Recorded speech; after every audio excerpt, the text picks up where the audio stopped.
Hi, students in grade 9. This is a mathematics session. It is lecture 10, discussing the second part of our lesson that we started last week, which is real numbers. It is in semester 1, the academic year 2020-2021. What are the objectives for this session? In this session, we are going to simplify radicals. I'm gonna discuss again how can we simplify or reduce radicals, adding, subtracting, multiplying, and dividing radicals. So how can we perform the 4 operations on radicals, which are addition, subtraction, multiplication, and division of radicals. First, let me remind you again of the square root. In the square root, when we say square root, we have a symbol. This symbol is called the radical, and inside this symbol we might have a number or an expression. This is called the radicand. So in a square root we have the radical symbol, and inside we have the radicand. The first I will start with is the principal square roots. What do we mean of square roots, or for what can we get square roots? The positive square root is noted as, or is denoted as, radical A. So when we talk about a positive square root, we denote it by radical A. And the negative square root is denoted by minus radical A.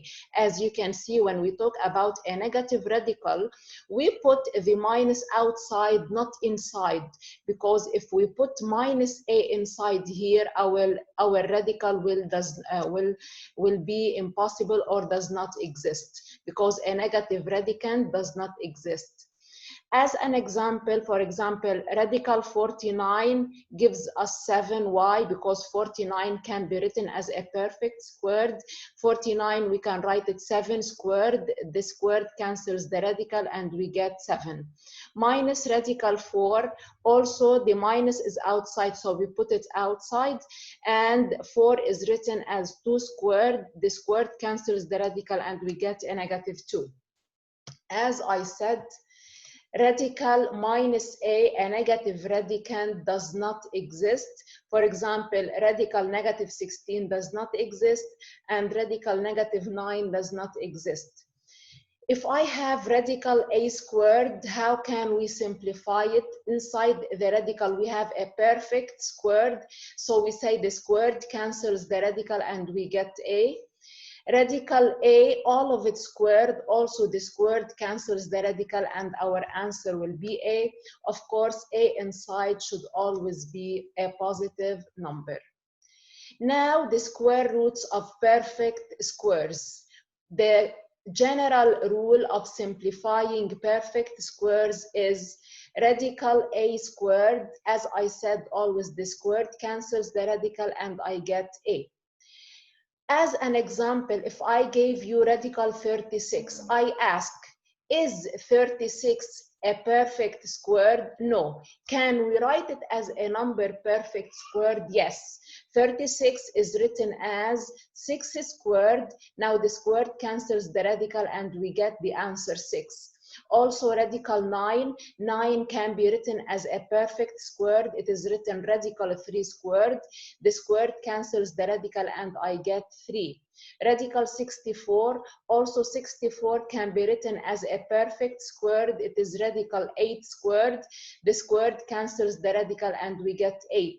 Radical 100, also 100 can be written as a perfect squared, which is 10 squared. The squared cancels the radical and we get 10.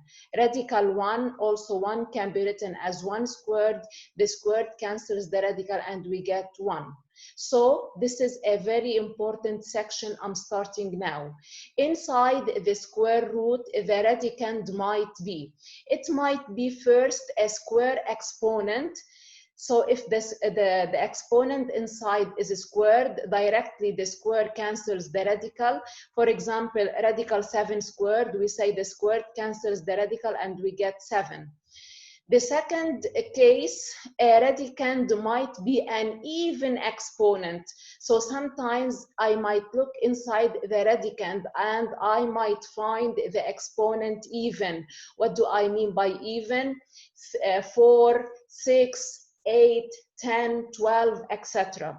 What should I do here? I change the exponent even into a power of power. We know that any even exponent is 2 times a number. For example, 4 is 2 times 2, 6 is 3 times 2, 8 is 4 times 2, 10 is 5 times 2. The outside exponent should always be squared. As an example, if I gave you radical 2 to the power 6, is the exponent inside squared? No. Can we make it squared? Yes, because 6 is even, and we know that 6 is 3 times 2. So I write the base 2, and 6, I write it a power of power, 3 inside and 2 outside. Now I say the squared cancels the radical, and I get the answer, which is 2 cubed.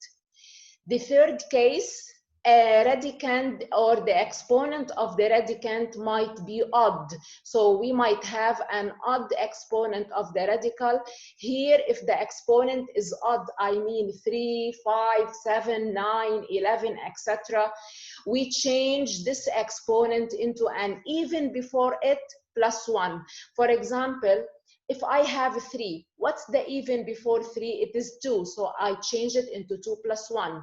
If I have 5, what's the even before 5? It's 4, so I change it into 4 plus 1. For example, radical 5 to the power 7. Is 7 squared? No.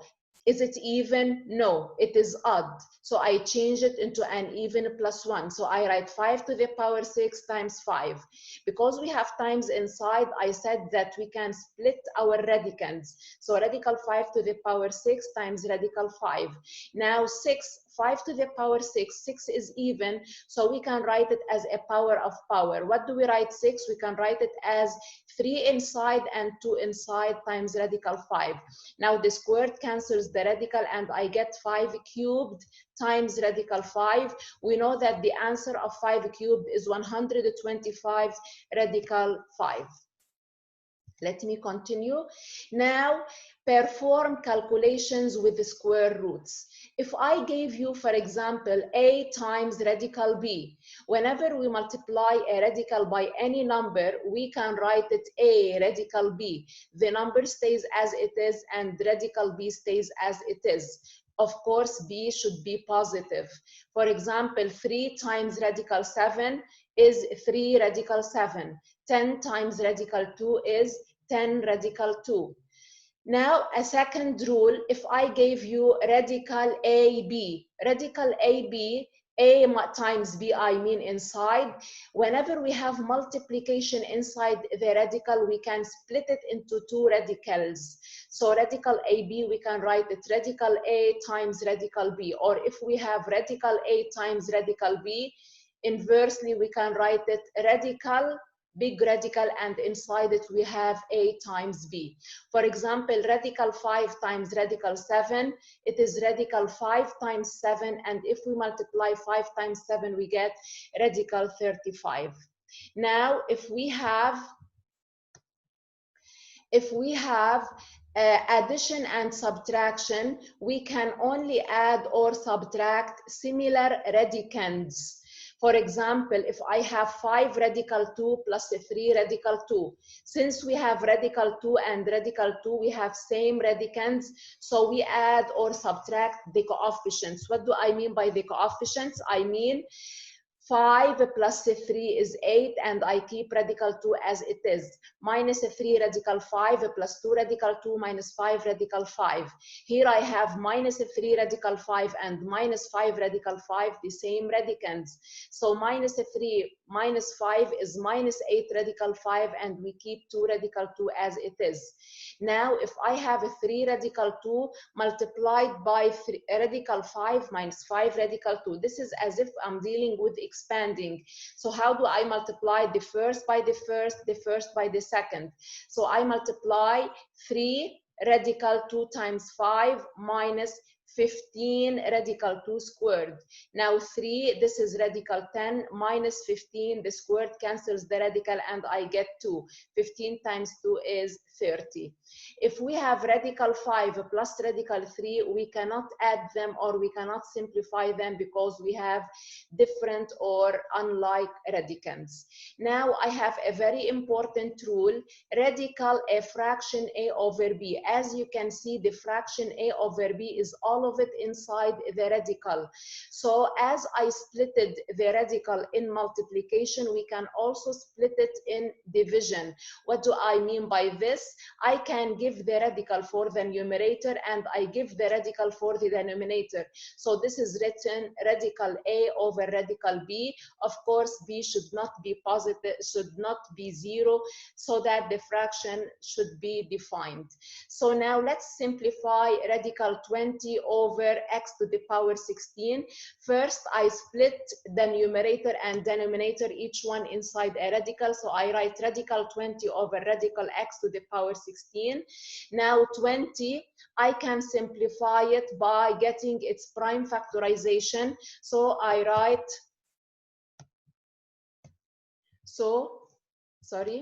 so here I split both radicands into radical 20 over radical x to the power 16. Now I'll not simplify it with you, and I will do this when I give you the simplifying of radicals.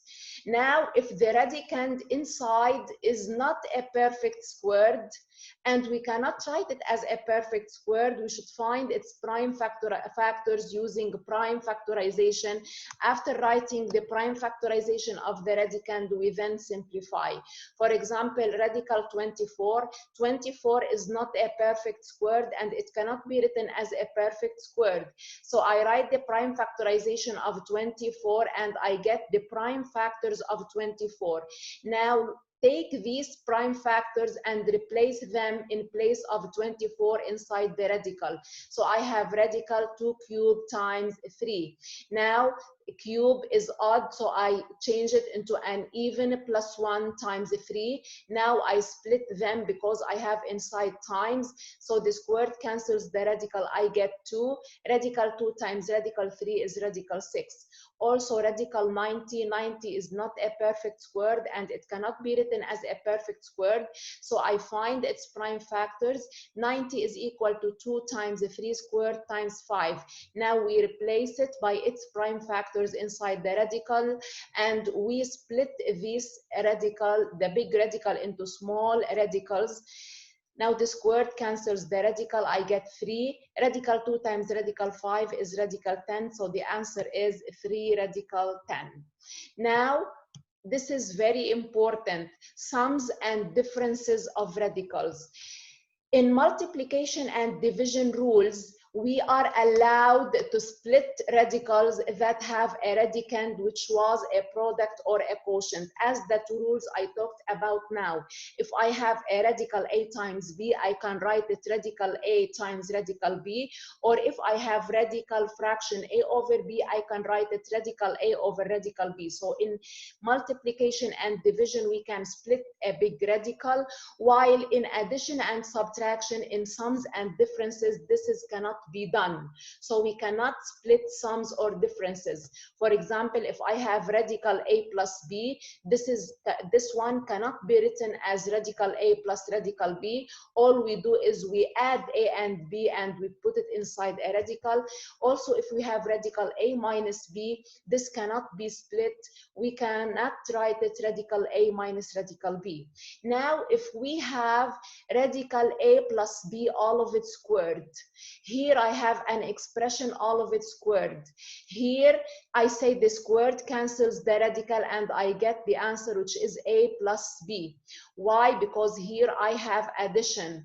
Now if I have subtraction, a minus b, all of it squared inside a radical, here I should see if a is greater than b, then I can get it outside the radical as a minus b. If a is less than b or b is more than a, here I should get it inside the radical as b minus a, since b is greater than a. So I flip b and a. Now I'll talk about rationalizing the denominator. What do I mean by rationalizing the denominator? If I have a fraction and in this fraction I looked at the denominator and I found a radical down, I should get rid of this radical. Getting rid of the radical in the denominator is called rationalizing. As an example, let's rationalize the denominator. If I gave you radical 3 over radical 2. I look at this fraction and in the denominator I found radical 2. So I should get rid of this radical in the denominator. What should I do? I always multiply. When I don't have an operation in the denominator, I only have one radical, I multiply by the same radical. So here I will write radical 3 over radical 2 times radical 2 over radical 2. Now radical 3 times radical 2 is written in the numerator. Radical 2 times radical 2 is written in the denominator. So I get the answer, which is radical 6 over 2. Now in the answer, if you look at the denominator, no more radical I found here, so it is rationalized. Another example, if I have 1 over 5 minus radical 3. Here also I have a radical 3, but here I have an operation, 5 minus radical 3, so I should multiply by a fraction, which is the conjugate of 5 minus radical 3. What do I mean by the conjugate? For example, 5 minus radical 3, its conjugate is the same numbers but different operation. So the minus I multiply by a plus. If it is a plus, I multiply by a minus. So I multiply by a fraction, 5 plus radical 3 over 5 plus radical 3. Now 1 times 5 plus radical 3 is 5 plus radical 3. 5 minus radical 3 times 5 plus radical 3. If I multiply them, I'll get 25 minus 3. Now 5 plus radical 3 over 22. We can see that we got rid of the radical in the denominator, so this fraction is rationalized. Please never forget that. Radical 7 squared, the squared cancels the radical and we get 7. Radical minus 5 squared, this is not a negative radicand. Why? Because here we have a negative base to the power even. When it is even, the negative becomes positive, the squared cancels the radical and we get 5. Radical 3, all of it squared is equal to 3 because the squared cancels the radical. Negative radical 7, all of it squared, the negative stays outside, the squared cancels the radical, I get 7. Negative radical 3, all of it squared, the negative is cancelled by the squared, and the squared cancels the radical, we get 3. Radical negative 5 squared, this squared is only for the 5, so we have no negative radicand because a negative radicand does not exist. Finally, how can we write a given expression in the form of A radical B? If I give you, for example, 7 radical 3 minus radical 27 plus 5 radical 12 plus 2 radical 48. First, if I look at this expression, I find addition and subtraction of radicands. So I ask myself, which radicands can we add or subtract? As I said before, we can only add or subtract the same radicands. So is radical 3 as radical 27 as radical 12 as radical 48? Of course, no. So we should keep the prime radicands as a 3, for example. 3 is prime, it cannot be simplified more, but 27, 12, and 48, we should simplify them. 27 cannot be written as a perfect square, so I make its prime factorization. 15 cannot be written as a perfect square, so I make its prime factorization. 48, we cannot write it as a perfect square, so I make its prime factorization. After making the 3 prime factorizations, I write 7 radical 3. I replace 27 by its prime factor, so I replace it by 3 cubed. I replace 5 radical 12, I replace it by 2 squared times 3 plus 2, and I replace radical 48 by radical 2 to the power 4 times 3. Now I start simplifying as before. This power or this exponent is odd, so I change it into an even plus 1. Here I split the both radicals into radical 2 squared times radical 3. Here I split into 2 radical 2 to the power 4 times radical 3, and I continue simplifying these square roots until at the end I get, here I have 7 radical 3 minus 3 radical 3 plus 10 radical 3 plus 8 radical 3. So all my radicands now are the same. They are all like. Now I can add or subtract the coefficients. So 7 minus 3 is 4, plus 10 is 14, plus 8 is 22, and I keep the radical 3 as it is. This is how we can write an expression in the form of a radical b. So this is the end of our lecture 10 video for this week. I hope you watch this video, understand the session, because this lesson is really very important. Thank you, my students, very much.